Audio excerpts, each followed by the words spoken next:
Outsiders think it is. In fact, it boasts a character and a history that can sometimes even surprise Iowans.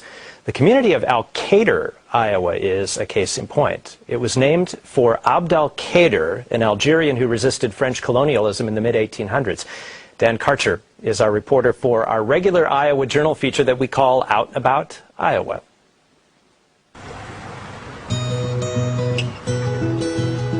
El-Kader's history is written in its buildings and structures. The people of El-Kader treasure their past, but their history works for today and tomorrow, too. The 1860s courthouse is still the county courthouse. The Keystone Bridge still links it with the business side of town. Built in 1889, it's known as the longest of its type west of the Mississippi. The 1890 building that became home to a cinema in 1941 and closed in the 1990s is showing movies again and selling DVDs. As to that Algerian connection, well, it's been updated too. In 1984, El-Kader became a sister city to a town in Algeria named Mascara, birthplace of El-Kader's namesake. And in another old building on Main Street, an Algerian restaurant recently opened. We stopped by to try some authentic Algerian cuisine. Are most people a mixture of native Algerian? The son of an Algerian diplomat and a French mother, Frédéric Boudouani, discovered El-Kader when he started researching the history of Islam in America after 9/11. His partner is from Iowa, and Frédéric eventually found the Iowa town named for a Muslim leader. It happened that the Muslim leader is from Algeria. He's the George Washington of Algeria, so it was a big revelation for me.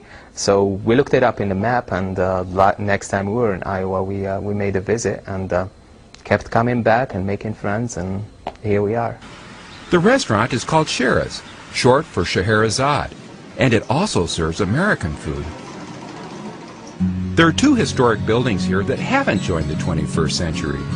There are museums like the George Meyer Rural Heritage Center.